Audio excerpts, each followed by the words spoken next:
Hello बच्चों, बहुत बहुत नमस्कार। आप सभी को स्वागत है आपके अपने खूबसूरत यूट्यूब चैनल टेक्निकल केमिस्ट्री में।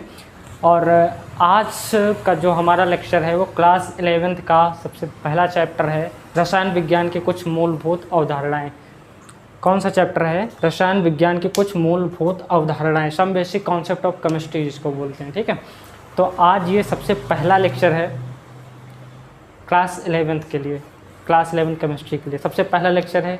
इसलिए स्टार्टिंग से लेकर द एंड तक आप सभी लोगों को ये लेक्चर बहुत बढ़िया से देखना है, बहुत धांसू तरीके से जाने वाला है लेक्चर।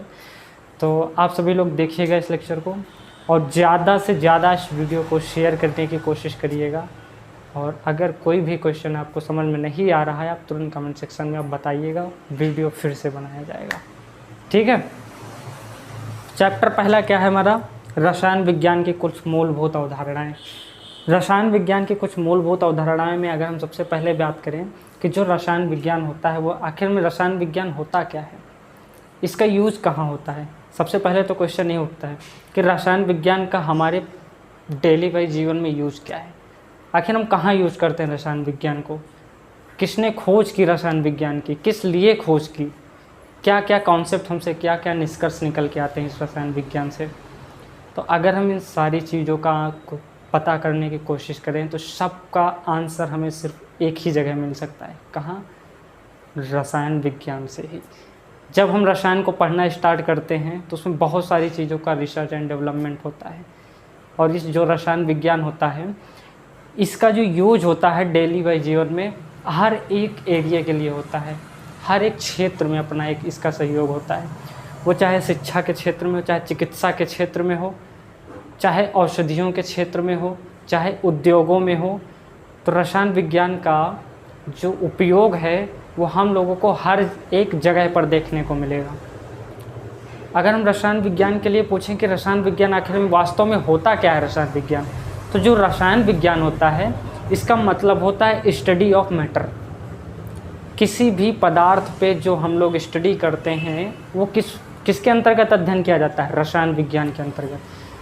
तो हम लोग जो स्टडी करते हैं किसी भी पदार्थ पे वो रसायन विज्ञान के अंतर्गत आता है। तो इसके अकॉर्डिंग देखा जाए तो जितने भी साइंटिस्ट होते हैं वो सब अलग अलग स्टडी करते हैं, अलग अलग पदार्थों पे स्टडी करते हैं, जिनका जो प्रोसेस होता है वो किस में जाता है? रसायन विज्ञान में जाता है। फॉर एग्जांपल अगर इसके हम महत्व की बात करें कि रसायन विज्ञान का महत्व क्या होता है या इसका उपयोग कहाँ होता है, तो रसायन विज्ञान का उपयोग है ना, सबसे पहली जो हमारी बात है अगर हम बात करें जो रसायन विज्ञान है, रसायन विज्ञान क्या है? रसायन विज्ञान सीधा सा आंसर है, रसायन विज्ञान क्या है? Study of matter. मतलब किसी भी पदार्थ पर स्टडी करना, किसी भी पदार्थ पे स्टडी करना। और ये जो स्टडी की जाती है वो अलग अलग साइंटिस्ट अपने अपने हिसाब से अलग अलग क्षेत्रों में करते हैं। ठीक है, तो ये सब का जो अध्ययन किया जाता है वो रसायन विज्ञान के अंतर्गत ही किया जाता है। तो रसायन विज्ञान के अगर हम महत्व को समझें या इसकी शाखाओं को समझें, इसकी शाखाएं भी कुछ हैं। जैसे अगर हम बात करें तो रसायन विज्ञान की शाखा कौन कौन सी शाखाएं होती हैं? जैसे अगर हम बात करें पहली कार्बनिक रसायन, दूसरी अकार्बनिक रसायन,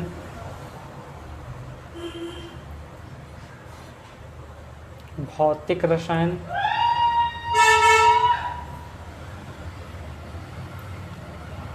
जैव रसायन,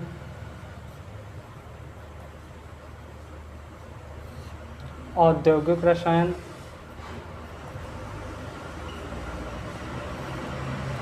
तो ये जितने भी टाइप्स के रसायन हम बता रहे हैं आप सभी को, ये सब इसकी प्रमुख शाखाएं ही हैं।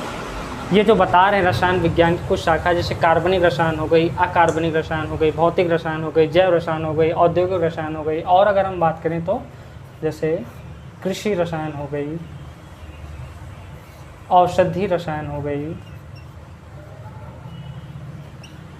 है ना। तो इस तरीके की जो भी चीज़ें हैं ये सब किसकी शाखाएं हैं? सारी शाखाएं रसायन विज्ञान की हैं। तो रसायन विज्ञान की कुछ शाखाएं होती हैं।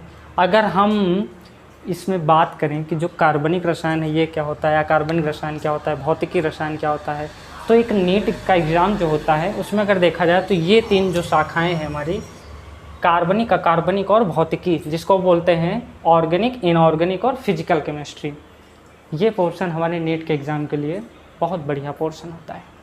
ठीक है, तो हम ये शाखाएं पढ़ चुके हैं। और अगर इसके हम महत्व की बात करें कि रसायन विज्ञान का महत्व, जैसे सबसे पहली बात, कृषि के क्षेत्र में रसायन विज्ञान का उपयोग कृषि के क्षेत्र में कहाँ होता है? कृषि के क्षेत्र में जैसे बहुत सारे कीटाणु होते हैं, फफूंदीनाशक होते हैं, है ना, कीटनाशक होते हैं, तो इन सबको फसलों से सुरक्षित करने के लिए दवाइयों का छिड़काव करना पड़ता है। और वो दवाइयाँ किससे बनती हैं कि विभिन्न प्रकार के केमिकल से बनकर आती हैं। और वो केमिकल का अध्ययन हम किस में करते हैं? रसायन विज्ञान में करते हैं। तो सीधा सा अगर कृषि के क्षेत्र में अगर कोई पूछे कि रसायन विज्ञान का महत्व क्या है, तो कीटनाशक दवाइयों का निर्माण करने में, फफूंदनाशक दवाइयों का निर्माण करने में, है ना। तो कृषि क्षेत्र में इसका उपयोग कहाँ होता है? कीटनाशक दवाइयों का निर्माण करने में। अगर हम उद्योगों की बात करें, इंडस्ट्रियल एरिया में कहाँ पर किया जाता है? जैसे बात करें फैक्ट्रियों में क्या क्या चीज़ें बनती हैं? बहुत सारी चीज़ें बनती हैं। कपड़े बनते हैं, पेंट बनते हैं जो आप लोग लगाते हो, क्रीम बनती हैं, वस्त्र हो गए, ऊन हो गए, पेंट हो गया, ये सब फैक्ट्रियों में बनते हैं।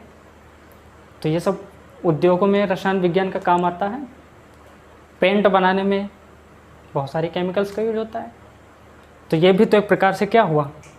उद्योगों के क्षेत्र में हुआ। ठीक है, ये उद्योग के क्षेत्र में हो गया। अगर हम औषधि की बात करें, है ना, औषधि के क्षेत्र में तो कौन कौन सी दवाइयाँ होती हैं औषधि के क्षेत्र में? जनरली जो दवाइयाँ मार्केट में उपलब्ध होती हैं वो कितने टाइप्स की होती हैं? 3 टाइप्स की अवेलेबल होती हैं मार्केट में। कौन कौन सी? होम्योपैथिक, एलोपैथी और एक आयुर्वेदिक होती है। 3 टाइप्स की होती हैं। जैसे अगर हम बात करें तो एक होती है स्ट्रेप्टोमाइसिन होती है ना, और एक एम्पिसिलिन होती है। तो ये कुछ दवाएं होती हैं। जैसे अगर हम बात करें क्लोरोमाइसिन की, जैसे कुछ दवाएं होती हैं, जैसे क्लोरोमाइसिन हो गई, स्ट्रेप्टोमाइसिन हो गई, एम्पिसिलिन हो गई, और एक दवा आती है जो कैंसर के उपचार के लिए होती है। कौन सी दवा होती है कैंसर के उपचार वाली दवा? पता है? सिस्प्लेटिन। एक सिस्प्लेटिन मेडिसिन आती है जो कैंसर के उपचार के लिए होती है। और एक दवा आती है एजिडोथाइमिडीन। वो किस लिए होती है? एजिडोथाइमिडीन किस लिए होती है? ये भी एक बहुत महत्वपूर्ण दवा है जो एड्स के उपचार के लिए यूज में लाई जाती है ना। एक सिस्प्लेटिन सबसे महत्वपूर्ण दवा जो कैंसर के उपचार के लिए लाई जाती है, और एक एजिडोथाइमिडीन। ठीक है, ये किस में आती है? एड्स की मेडिसिन के लिए उपचार में। ठीक है, तो ये सब हो गया। अगर हम बात करें कि नए पदार्थों के संश्लेषण में रसायन विज्ञान का यूज कहाँ होता है, ये भी तो होता है नए पदार्थों के संश्लेषण में।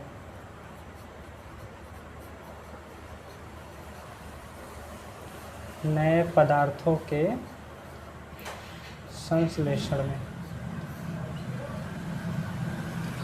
इतनी बातें समझ में आ गई। कृषि के क्षेत्र में रसायन विज्ञान का यूज कहाँ होता है?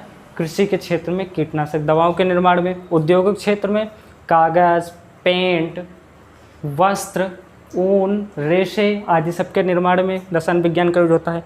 औषधि के क्षेत्र में बहुत सारी एंटीबायोटिक दवाएं बनती हैं।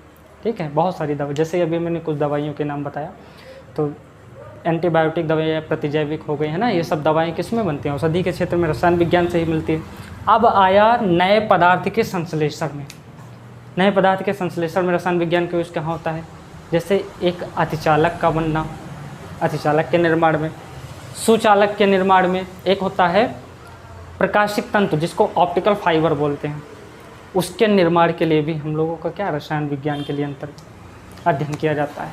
ठीक है, ऑप्टिकल फाइबर का नाम आप लोगों ने सुना होगा। दूसरी बात, परिवहन क्षेत्र में परिवहन क्षेत्र में रसायन विज्ञान का यूज़ कहाँ होता है, ये भी लिख दे रहे हैं। परिवहन क्षेत्र में,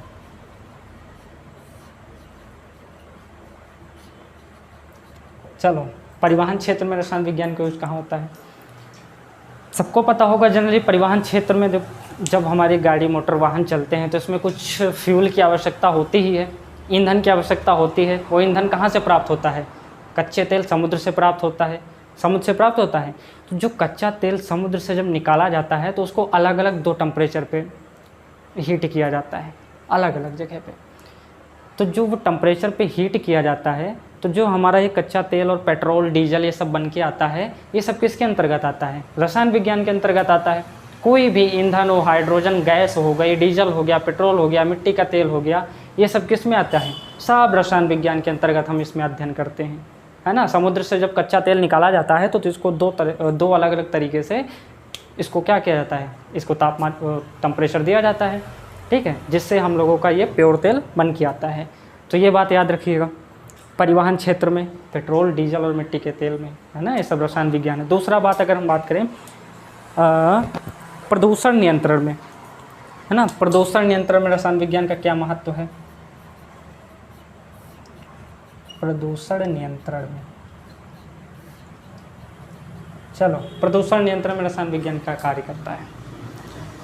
प्रदूषण को हम कैसे नियंत्रित कर सकते हैं रसायन विज्ञान से।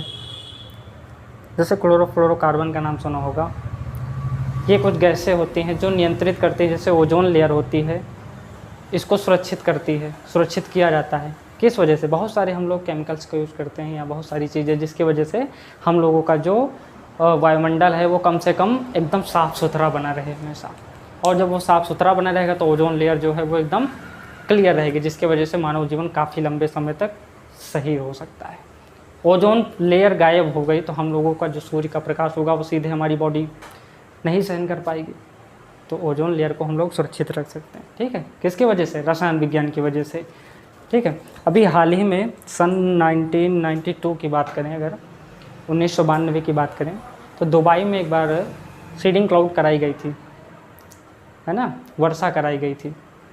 किससे, कुछ केमिकल से कराई गई थी वर्षा, तो जिसकी वजह से वहाँ पर जो हवा थी बहुत ज़्यादा प्रदूषित हो गई थी। अगर ये बारिश कराई जाती है तो हमारे आसपास का जो एनवायरनमेंट होता है वो दूषित हो जाता है। बारिश तो हो जाती है लेकिन एनवायरनमेंट पे बहुत तगड़ा इफेक्ट पड़ता है इसका। एक बार कराई गई थी बस, और अभी अब 2024 की बात करें तो वहाँ पर तो बहुत ज़्यादा बारिश हो गई है ना। तो हालांकि ये 1992 की बात है, दुबई में एक बार यूएई में कराई गई थी एक बार, तो उस सिर्फ एक ही बार कराई गई थी, उसके बाद कभी नहीं कराई गई, क्योंकि बहुत ज़्यादा वायु पे इफेक्ट डालता है ना, वायु बहुत प्रदूषित हो जाती है। तो ये कुछ हमारे महत्वपूर्ण थे जहाँ पर रसायन विज्ञान का ये जो है रसायन विज्ञान के कुछ शाखाएँ हैं और रसायन विज्ञान के ये कुछ महत्व हैं। रसायन विज्ञान की शाखाएं कौन कौन से हैं, कार्बनिक रसायन, अकार्बनिक रसायन, भौतिक रसायन, जैव रसायन, औद्योगिक रसायन, कृषि रसायन और औषधि रसायन, ये इतनी शाखाएं हो गई। दूसरी बात करें कि रसायन विज्ञान का महत्व किन किन क्षेत्रों में है, अभी तो मैंने कम ही बताया है और अभी बहुत सारे क्षेत्रों में इसका महत्व है। आप एक बार मेंशन करिए, अपने दिमाग में लाइए कि ऐसा कौन सा क्षेत्र है जहाँ पर रसायन विज्ञान का महत्व नहीं है। आप हमेशा पाएंगे कि रसायन विज्ञान का महत्व उस क्षेत्र में भी है। सोचिए एक बार, कृषि के क्षेत्र में मैंने बताया, कृषि के क्षेत्र में रसायन विज्ञान का महत्व क्या है, बहुत सारी कीटनाशक दवाइयों का निर्माण करने में है। उद्योग क्षेत्र में क्या है, कागज़, पेंट, वार्निश, रेशेदार ऊन, ये सब बनता है। क्रीम वगैरह, सेंट, ये सब कहाँ बनता है, रसायन विज्ञान के अंतर्गत ही तो बनता है। तीसरी बात, औषधि के निर्माण में, जैसे मैंने कई सारी औषधियों के नाम बताया, है ना, कैंसर के उपचार के लिए बताया, सिस्प्लेटिन होती है जैसे, और एड्स के लिए बताया, है ना, और ये सब दवाइयों के निर्माण में होता है। और नए पदार्थों के संश्लेषण में अतिचालक हो गया, सुचालक हो गया, ऑप्टिकल फाइबर हो गया, इन सब के निर्माण में होता है। परिवहन क्षेत्र में क्या होता है, परिवहन क्षेत्र में जैसे कि मैंने अभी बताया था, डीजल, पेट्रोल, ईंधन, मिट्टी का तेल, फ्यूल, ये सब बनाने में रसायन विज्ञान का ही हाथ होता है ना। प्रदूषण नियंत्रण करने में रसायन विज्ञान की कुछ ऐसी भी अपनी क्षमताएं हैं जिससे प्रदूषण को भी नियंत्रित किया जा सकता है। ऐसा नहीं कि रसायन विज्ञान हमेशा हानिकारक ही होता है, उसका कुछ अपना प्रॉफिट भी होता है, हानि भी है, लाभ भी है, दोनों चीज़ें हैं, ठीक है। तो इतनी बात समझ में आ गई। अब चलें हम द्रव्य और पदार्थ पे, ठीक है, द्रव्य और पदार्थ पे ये रेज कर रहे हैं कि द्रव्य और पदार्थ होता क्या है। जनरली अगर आपको पता होगा, ये हमें बताने की वो नहीं आवश्यकता कि द्रव्य या पदार्थ होता क्या है।